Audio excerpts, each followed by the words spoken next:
Alright, welcome back to the channel and welcome back to American Truck Simulator. Today we are going to be taking the FLX 359 out for a spin. Just put in a new engine that we're going to be showing on the channel for the first time. I think you guys are going to like it. So we're going to get into a drive in just a second, but first I do want to take you through some updates to what's going on here. I've done a little bit of work. It doesn't even look like a whole lot, but it was a ton of planning, and I've already kind of started on building a good foundation for stage 2, stage 3 of the dashboard build. As always, timestamps down in the description, so if this is not interesting to you, go ahead and fast forward onto the drive. Yes, so basically what I did was, you can see it a little bit better here. I laid down a sheet of plywood on the desk here, and it's really for two purposes. The first purpose is it's going to be the foundation of the whole dash, and it's probably going to go from, let's see, just a little bit to the left of my steering wheel. You guys can't really see that. Probably about right here. And it's going to go all the way over the first panel. The main panel is probably going to go over to where my mouse is right here.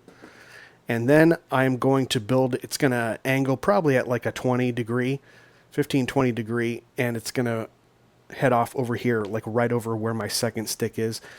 And the second stick and everything, they're actually going to be lowered a little bit. I'm going to refine the stand that everything's on.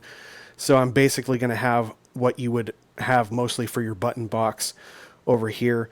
And then the cool thing about having this here is, as you can see, there's also a panel. This is just a 3/4 inch plywood that I put on top of the desk.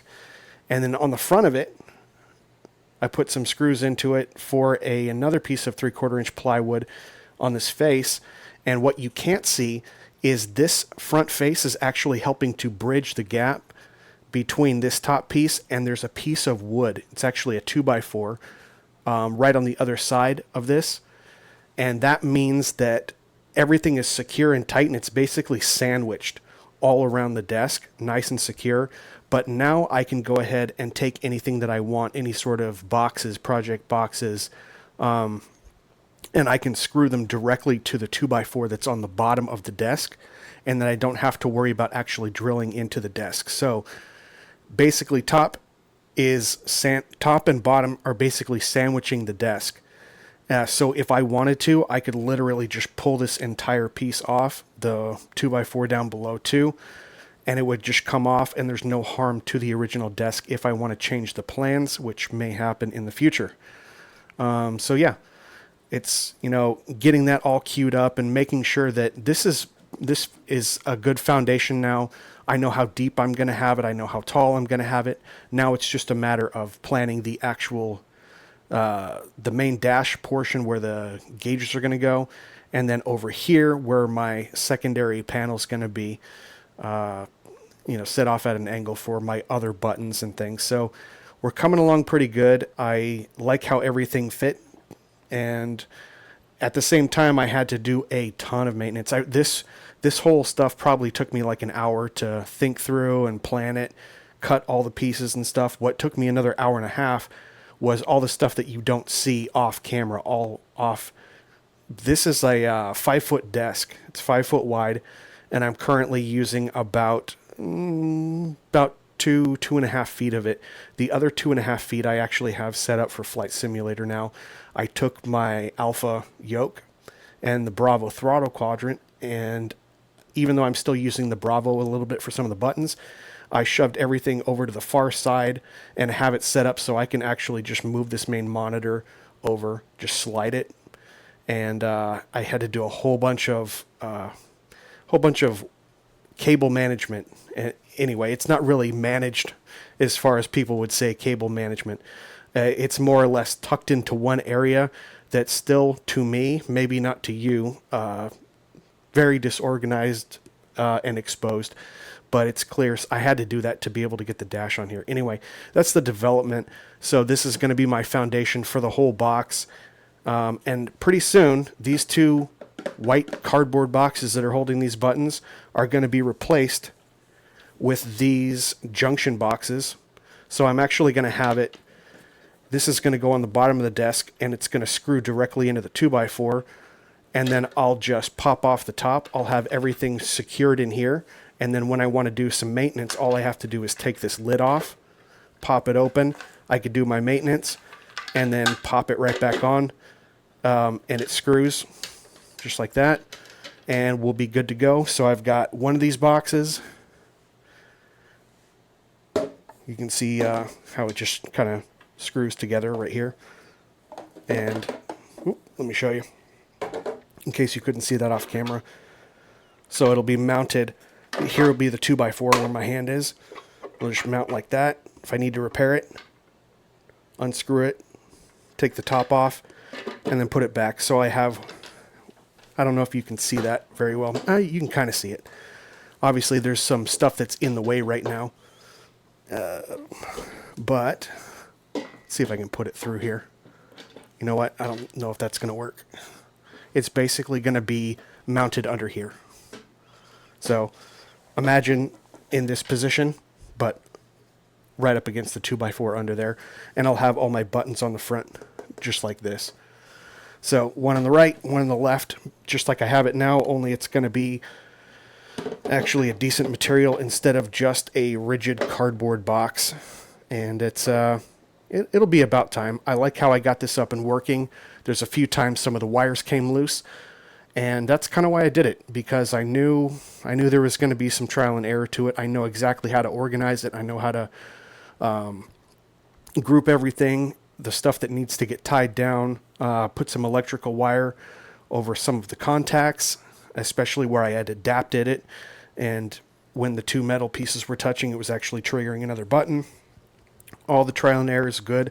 The buttons seem to be working even when I'm unplugging them and moving them around, so now it's good to go. Moving them to these junction boxes where they are very rigid. They don't move at all. They don't have hardly any give, especially when I press these buttons. And it takes a little bit of effort, especially with these rocker switches that I use for the windshield, and for the, this is actually set to cruise control, this rocker switch that you can hear. It's kind of loud. So that's the development, and I'll just be building off of this foundation moving forward. But let's go ahead and jump in the FLX. And I have the Pizzster Rogers Lowboy, and I matched it fairly well. So let's go ahead and pick up a load, and I will see when we do that. Okay, we have the load. We are here at the Western Star in Boise. No, sorry, in Lewiston. And we're taking this, it's a Ford L8000 service truck. We're picking it up. It was getting repaired. And we're taking it over to Boise, to the Lennar, back to the work site where we picked it up originally. It is a Hell Creek oil field service.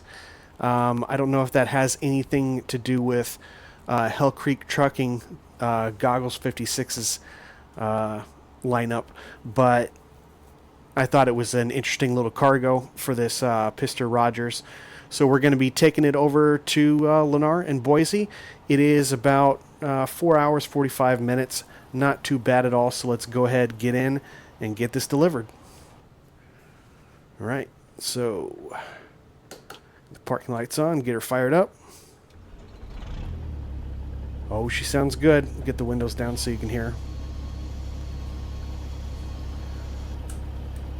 I have to kind of hold this cardboard box that's holding these buttons in right now. I can't wait till they're mounted to these, and I can just press them and they're already locked in.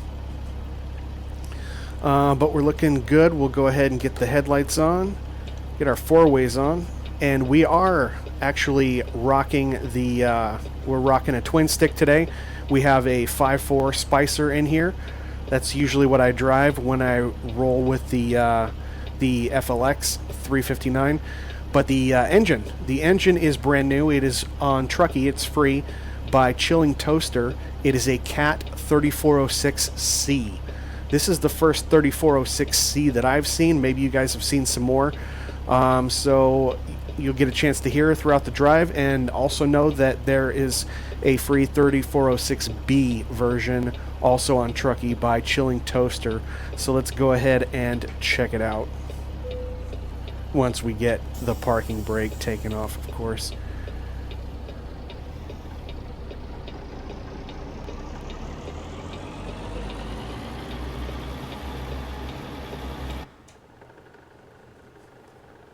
See if we can anticipate where the truck's going to go. This will be a cool appear, but if it's not going in the right place, I have no idea. Sometimes when you use this camera mode, you just have no idea what's going on. Oh, there we go. That was pretty good. Missed the building. How many times has that happened to you guys? You get to see just how long this Rogers Lowboy is.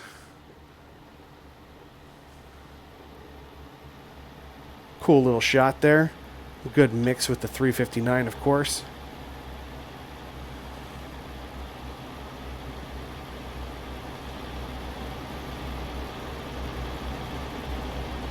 Oh, look at that. Didn't even hit the curb either. Give it a little bit of room on the left for that Lowboy. And we'll get in and we'll take off. And get the four ways off. I'm going to leave the windows down so you can hear this Cat 3406C for a bit.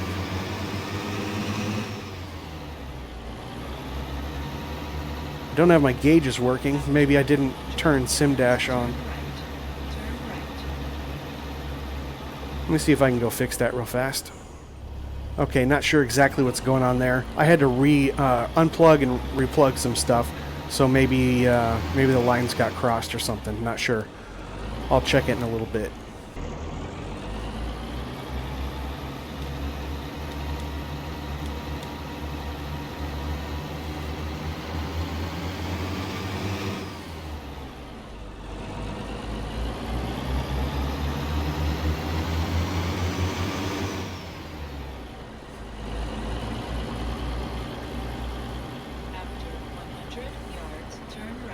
So we're under 40,000 pounds, and we do have a 565 horsepower engine. It's pretty capable, and I can usually get up until third before I even have to move the auxiliary transmission. That's what I've been finding anyway.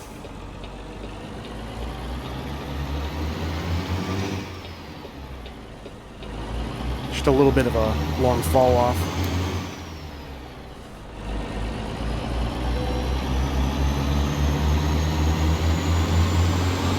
Once we go into fourth, like now, then I gotta kick it back down into under. That's what this engine likes anyway. Got the bypass, like that.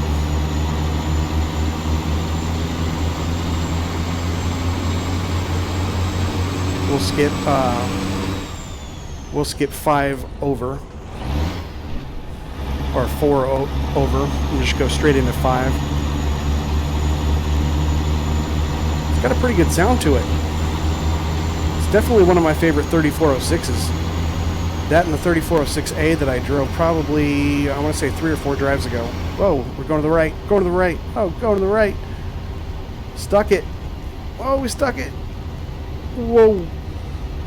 I was going way too fast for that. Not paying attention at all.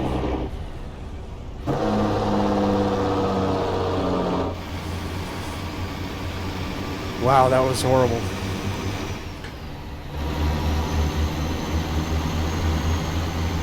You know, at first when I got these gauges, it was a habit for me to look at the truck's gauges all the time, and it was like, oh, I've got to look down at this other set of gauges. It took me a while. It's like I kind of had to force myself to do it, and now that these gauges aren't, they're lit up, but they're not, for whatever reason, they're not like, I don't know, they're not reacting. I think I have the wrong cables plugged in, or I didn't hook something back up.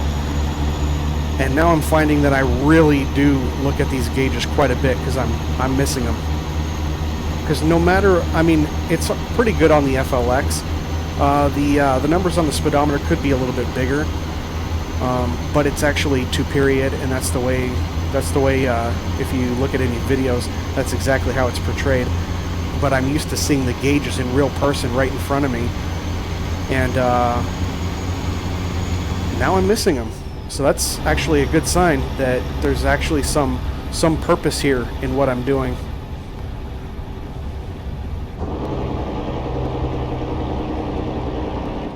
Because when I first started using these gauges, it was kind of like a pain, like, I don't want to have to, I'm used to looking at the truck. And now I'm used to looking at these gauges, so at least I know they're going to get used as I'm carrying out the rest of this box here.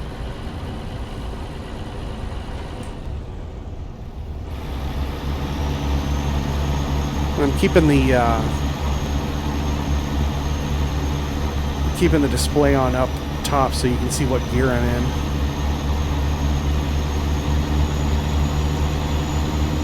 Going out a little bit wide. Nice drive though. Hope you guys are having a good Sunday. Here in the States it's Mother's Day, so I'm going to be spending time with my parents and my sister. Gonna go pick up some food on the way to my parents' place and do a little bit of a brunch. And yeah, that's pretty much what we're doing. Let me know what you guys have going on this weekend. I did want to let you guys know, for anyone who might be possibly looking for a virtual trucking company, a VTC, Hell Creek Trucking is a good one. I just recently joined 2 days ago.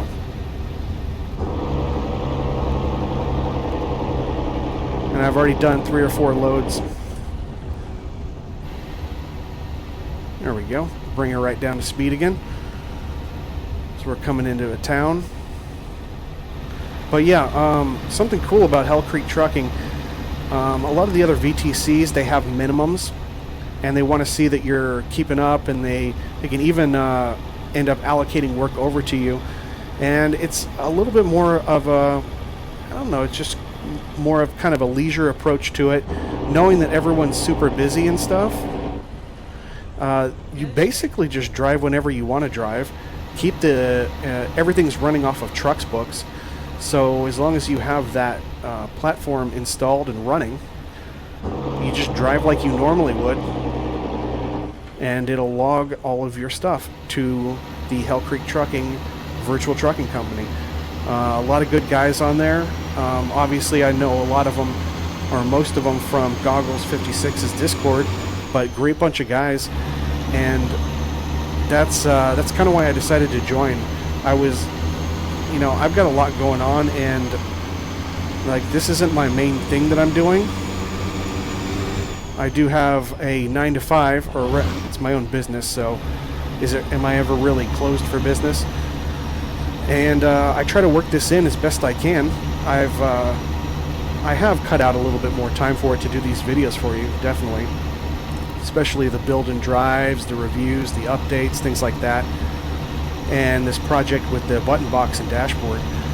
But I really like the fact that the Hell Creek Trucking VTC, it basically says, hey, we're not going to kick you out if you don't have a, because you didn't hit a minimum. We're not going to, get on you and ride you about it. Just have some fun. Drive whenever you can, and they treat each other with respect, and it actually ends up where people end up driving quite a bit more because they enjoy the community portion of it. So definitely one of the best groups that I've been in, for sure.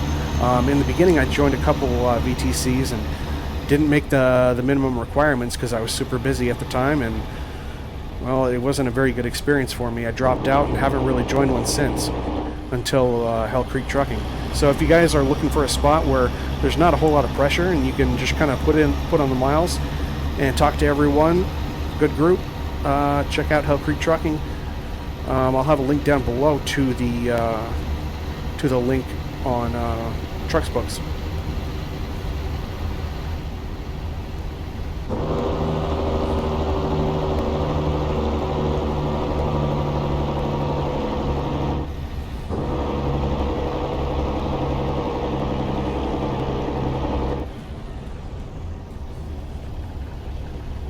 Oh, come on, go in. Need to get down to 35. Got a couple hairpin turns coming up. I remember this now. Get that Jake off. What do you guys think of the Jake? I'll hit it again because I got to get down to 30.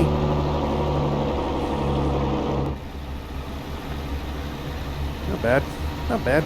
Let me know, those of you who are familiar with the 3406 series, especially 3406C. What's it sound like in real life? Is this realistic? Do you like it? Now, I personally enjoy it. Like I said in the beginning, it's one of my favorite 3406 engines that I've run.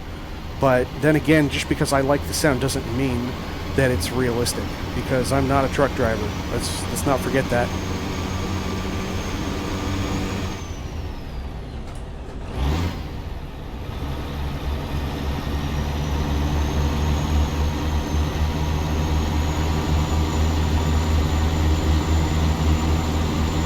I'm going to go ahead and get the windows up now that you've had a chance to hear. One of the reasons why I'm driving the twin stick here, well, number one, I haven't driven the FLX in a minute. It's probably been since, well, I want to say probably my last video. My last video with the FLX. And so I'm trying to get back in it. I do absolutely miss the twin stick driving, and the reason why I wasn't able to do it was because up until a certain point, obviously you're only allowed 5 inputs, 5 hardware inputs in American Truck Simulator. A lot of people were talking to me and said, oh, just use JoyToKey, you can get around it. I said, all right, well, I'll get around to learning it in a little bit. And I talked to a couple people, and they weren't able to find out how to do some of the things. I think they were trying to do some stuff that was more advanced, but I more or less wrote it off as, something that, oh yeah, it's probably got a whole bunch of quirks in it, and it's probably not going to work for me, and I don't want to rely on it.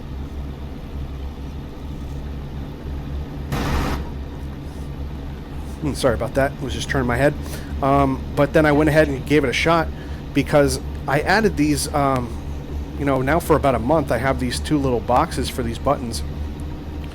And it means that I have more inputs. I've got the full 5 inputs, and I had to do it by knocking out this second stick here, which was unfortunate.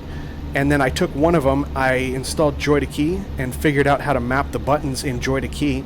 So you're basically just using, you still get the same assignments as you would in the game, but you map the keyboard strokes to these buttons, and therefore it thinks that all your inputs from this box are coming from your keyboard, meaning it's not coming from another device.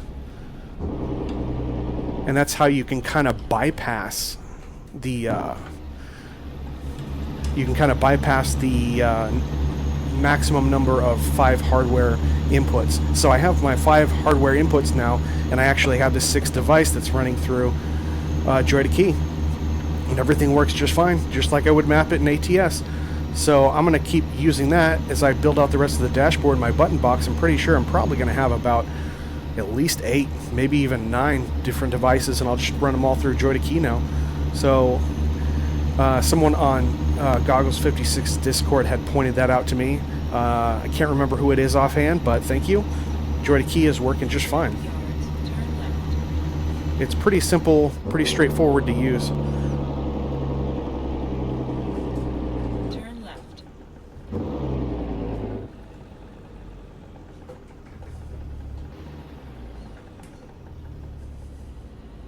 Take it out a little bit wider with that Lowboy, and that's what we had to do to avoid hitting it.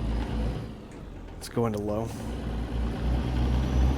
I don't normally use the low, but I use it just for that position right there. When I don't want to go back into the lowest, into a lower main gear where I have to move both sticks, I usually operate mainly in the under, which is bottom left, and in direct, which is the bottom right. That's where I mainly, unless I'm in 5th gear, then I will use the over, top right, and if I don't want to go down a gear, down a main gear. That's the other reason. In this particular main gear, in 4th, also in 3rd, low and under are so close together. It makes a difference if you have to downshift real fast and you don't want to move both sticks. But if you're just shifting it normally, I always end up skipping 1st gear unless I'm weighted up really high, really heavy in the first main. So I do skip around quite a bit, and you spend some time, and it seems a little bit confusing at first, but it's really more about having options depending on the engine and transmission combo you have. Are you going up and down hills? Are you on freeways? all kinds of variables that play into it. What's the horsepower and how much you're carrying. And I just kind of look at it and I say, all right, well, I need something slightly lower, make a change, see what happens, a little bit of trial and error. And after a while, you kind of get a feel for it and you appreciate it. And you definitely miss it when you go to some of the single stick transmissions, that's for sure. You don't really miss it as much if you're driving an 18 speed, because you have so many gears you can split, so it's not as much of a deal. But if you're driving anything else but an 18, you really find yourself finding those in between. So for the most part, when you've got a pretty, this isn't a very heavy load. Again, what are we looking at? Under 40,000 pounds, and I've got 565 horsepower. Really, I'm using just the main gears for the most part. And then I'm using the auxiliary to fine-tune so I can keep it at an ideal RPM, better for the engine and transmission, but that's pretty much how I'm treating it. I know I took it a little bit wide, but got to with that lowboy. So here I'm in 5 under. I'm going a little bit low. I'm pulling it up, but if I needed to downshift, I would absolutely go into 5 low in this upper left in the auxiliary, rather than have to move my move both sticks to go back down into 4. It's nice to have that flexibility. Once you figure it out, it takes a little bit of time, a little bit of patience, and a lot of grinding. But once you get there, now I'm not a real truck driver. I'm probably not going to get my CDL. I don't really have the temperament to be a truck driver, but if I had tons and tons of money and I just wanted to have a truck on the side, I would absolutely pick a twin stick. There's no reason why I wouldn't pick a twin stick. Just love them. Now, that being said, have I ever been in one? No, have not. I'm probably opt for something more modern when it comes to AC and comfort and all that, but I think I can make an exception. If I could find myself a 359 with a twin stick, I think I'd just be sweating and wouldn't care. Because that would be a great setup. Okay, now we're downshifting too much, so I am going to put it into 4th. Go back into 4th direct. The windy roads seem to be kind of a theme here. And get out and check out what's going on. Check out that Ford L8000 that we're hauling back after we got it repaired. Makes for a happy story. Not only do we get some good scenery, but people are getting their truck back. Not a bad haul. Cut that a little bit tight, but no traffic coming the other way, so no issue. I'm really finding myself trying to stay off the gas a little bit more. This thing's got plenty of power for this load. Okay, we do have to pull in for this one.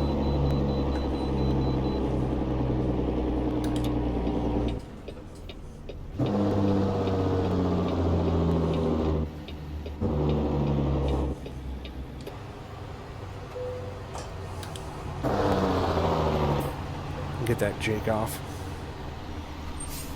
I don't know how I feel about the Jake. I gotta be honest with you.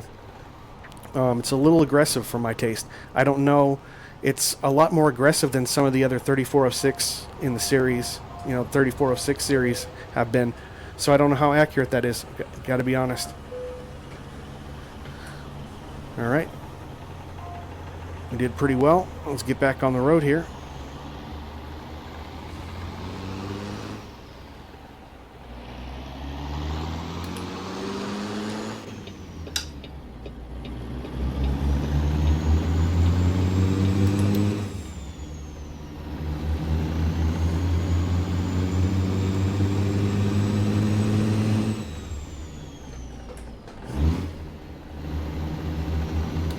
Stick off to the right while we're building up some speed. Let these cars pass me on the right. Oh yeah, back in the FLX, gotta love it. So you guys have had a chance to kind of hear this 3406C go through its paces. Let me know down below what you think. Is this something that you would plan on picking up? Keep in mind it's free, but obviously if it's not your cup of tea, even something for free might not really float your boat. I'm enjoying it. This is my third drive with it. I think I'm definitely going to incorporate it. It's not my favorite engine, but I'm also not a big fan of the 3406 series in general. It's not at the top of my list. I don't hate them, but this one's actually not too bad. I'll definitely have it in my rotation because I like to mix it up, and so. But I like it. Hats off to Chilling Toaster for coming through with a new engine. Or I don't know. To be honest with you, I don't know if it's new. It may have just been something that I haven't discovered yet. So, but it's new to me. It's new to the channel. Let me know what you think down below.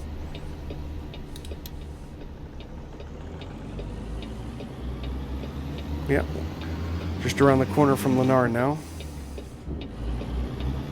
Did I get the Jake off? Whoa, whoa! I hit the curb. Yeah, it was still on. Go straight. We're pulling in. Let's get these windows down again so we can hear the engine.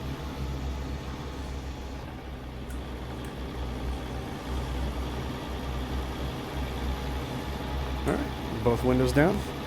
And once I get these things squared up in these boxes here, those windshield buttons, I'll be able to press them with one hand, both at the same time. And I won't have to do one at a time. Right now they're kind of positioned where I have to reach my hand through the steering wheel to reach both. And obviously on a road like this, that doesn't help. Turn left.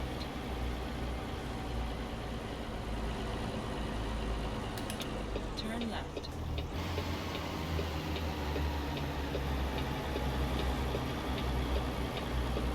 These guys will be happy to be getting their service truck back. That is for sure. Go ahead and get the four-ways on. Blinker's going to cancel now. Make sure we get out of the street. I'm going to go talk to this guy here and ask him where he wants us to drop off. It's not in the hard parking spot though, is it? Yes, it is. It is. It's in the hard parking spot, right there to the right. Oh, man. All right, you're killing me, guy. You're killing me. So we'll just kind of go around the block here, position ourselves. We'll see what happens. I'll do my best. Actually inverted my wheel up a little bit. It's at a little bit different angle. I don't know if you noticed that. I definitely feel it.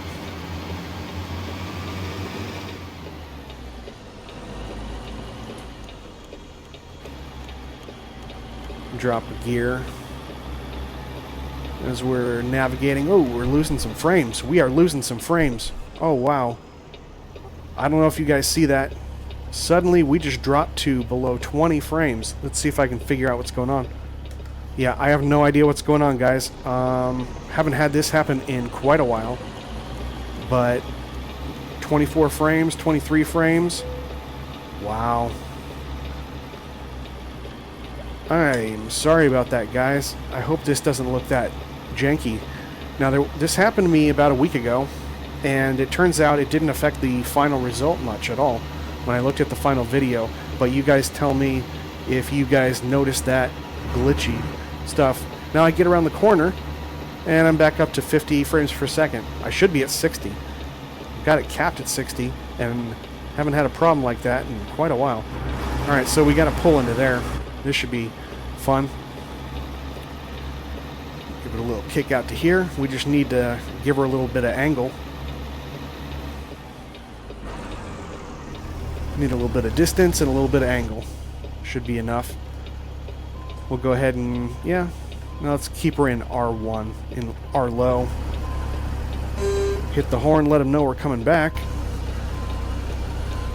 so that they can get out of the way. I'm actually going to take a little bit more of a sharper angle, even if I don't end up going completely over that piece of wood to get into the driveway, because I need some angle here. Should have pulled up a little bit further, I think. I got plenty of room over here. But this is the hard part because now I'm blind. Well, kind of blind. I think we should just let it keep going around if I'm going to get into that spot. And I know I got a pole up on my left once I turn back around. That's going to be the fun part. But I still need to cut it quite a bit to get in here. I think I'm going to be able to outmaneuver that pole. I love having a day cab. That's pretty nice. I am going to have to do a pull-up, but that's pretty good. For me, anyway. This is a difficult parking spot for me. The first time I did it, I think I just skipped parking. I gave up on it.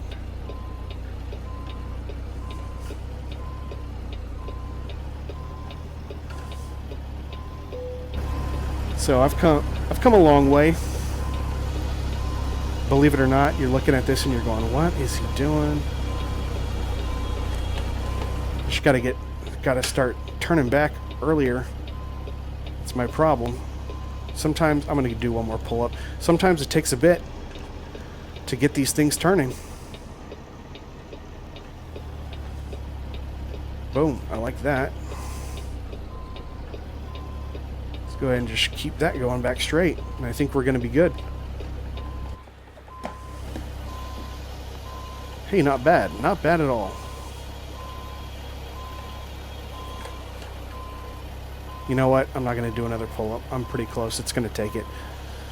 The setup, really getting by that pole, but getting by these boxes, not being able to have a whole lot of room to set up, and then that pole right up there, the one on the left, always got me, especially if I wasn't using a cab over. That one always got me, but I learned to kind of carve in a little bit earlier so I could get past the pole, and then I could do my turn.